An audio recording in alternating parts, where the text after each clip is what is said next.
Selamat datang, salam sejahtera. Terima kasih karena bersama dengan saya di Nazilin Unity Channel. Lelaki hina Perdana Menteri ditahan reman. Apa cerita? Ikuti terus ulasan selepas ini.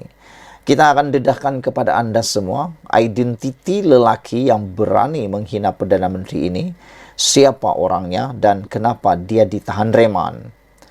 Polis Diraja Malaysia PDRM telah menahan seorang lelaki yang mengeluarkan kenyataan berbaur penghinaan terhadap Perdana Menteri Datuk Seri Anwar Ibrahim melalui media sosial.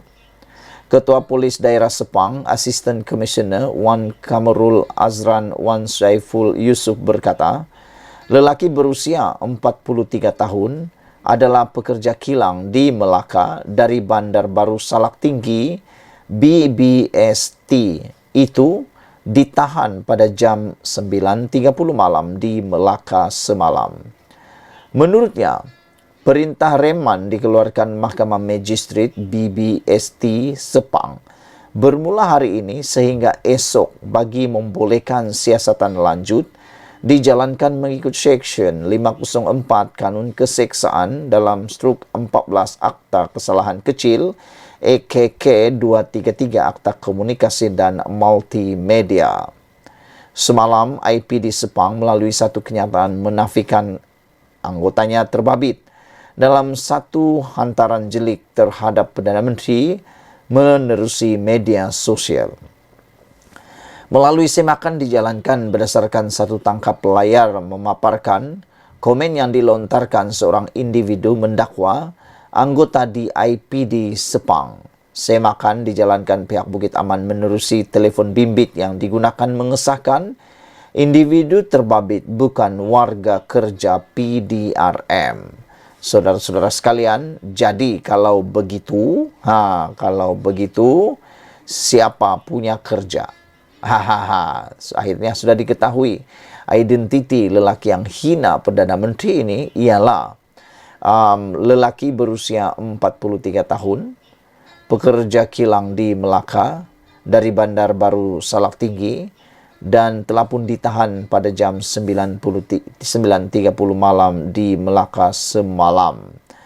Menurut beliau, perintah reman itu dikeluarkan Magistrat BBST Sepang bermula hari ini sehingga esok bagi memberikan siasatan yang dijalankan mengikut Seksyen 504 Kanun Keseksaan struk 14 Akta Kesalahan Kecil EKK 233 Akta Komunikasi dan Multimedia.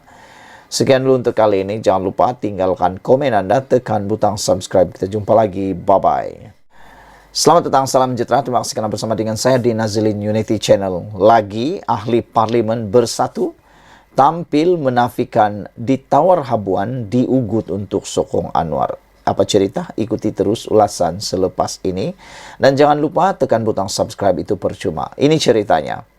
Kalau dinyatakan bahawa beberapa ahli parlimen yang telah menyokong Anwar Ibrahim itu telah ditawarkan habuan dan ugutan, tapi mereka pula menafikannya. Yang menjadi persoalan kita sekarang ini ialah siapa orang yang telah diugut dan telah ditawar habuan itu.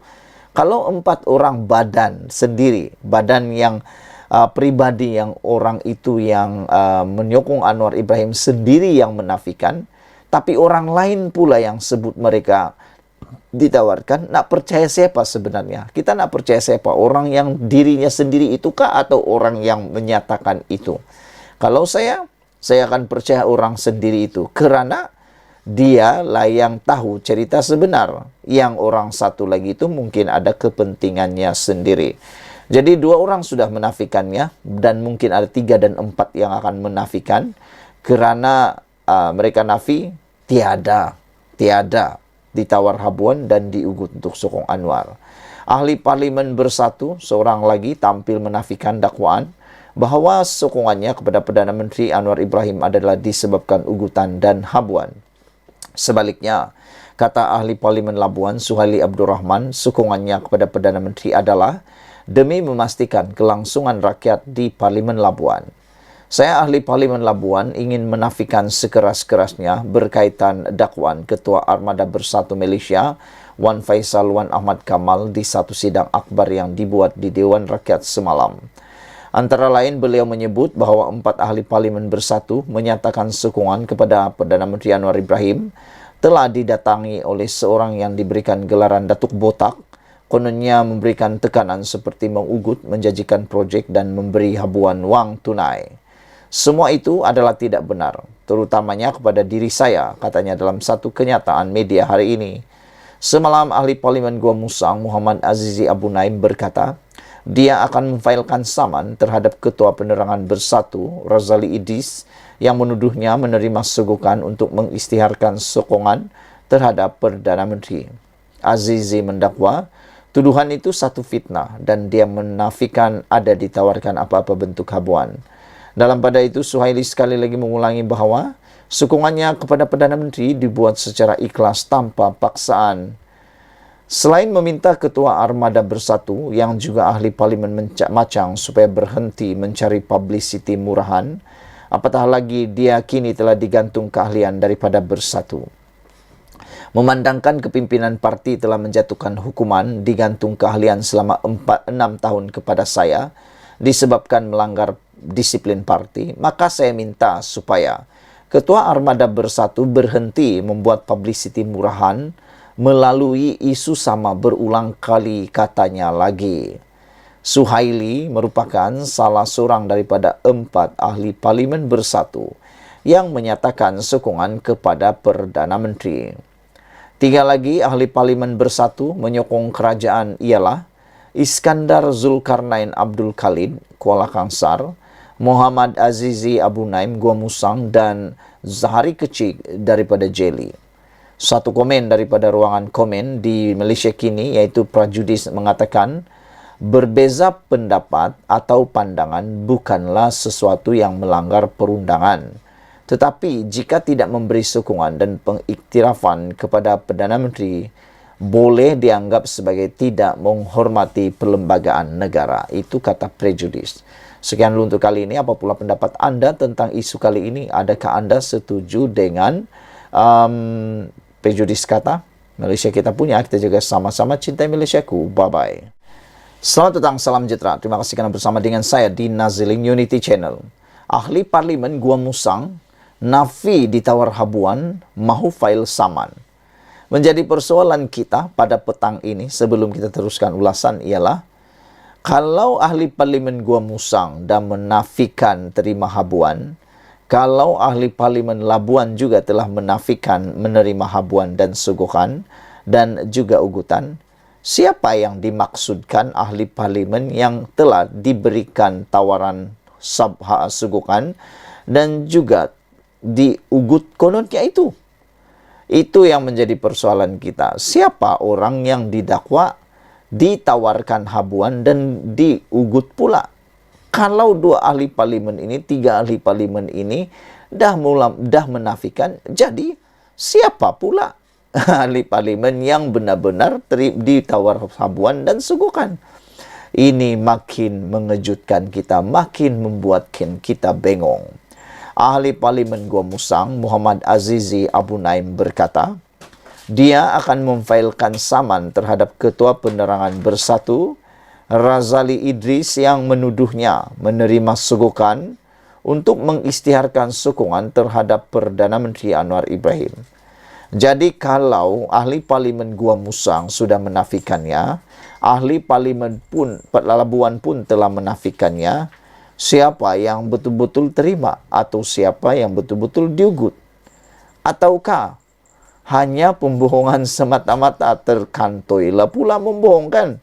Tak tahulah siapa yang kantoi bohong, siapa yang sebenarnya bohong besar pun tak pasti. Hanya Tuhan yang tahu. Tapi bersyukur kita kerana Parti Bersatu ataupun Pemuda Bersatu, kalau tak silap saya, telah pun satu laporan polis telah pun dibuat berkaitan hal ini. Makna kata adalah ruang polis untuk menyiasat dan dapatlah dibuktikan siapa yang berbohong, siapa yang tidak bohong. Jadi bolehlah kata mungkin laporan polis itu sebenarnya satu perkara yang mungkin boleh merugikan Parti Bersatu, boleh merugikan Perikatan Nasional, kerana secara tidak langsungnya laporan itu nanti akan dapat membuatkan polis membuka siasatan, dan akhirnya nanti ketahuanlah siapa yang bohong, siapa yang cakap benar. Nah, itu sebabnya bagus jugalah ada laporan polis tersebut. Azizi mendakwa tuduhan itu satu fitnah dan dia menafikan ada ditawarkan apa-apa bentuk habuan. Perkara ini tak benar, tak betul, dan ini fitnah yang paling teruk, kata beliau. Saya akan failkan saman kepada Razali yang telah membuat kenyataan menuduh saya ada terima sogokan, katanya ketika dihubungi Malaysia Kini. Tadi juga dalam berita sebentar tadi telah pun dilaporkan bahawa SPRM sendiri membuat laporan polis terhadap Razali, Datuk Razali, kerana dituduh memfitnah SPRM. Sehingga ada netizen kata, lebih baik SPRM saman saja Razali itu dengan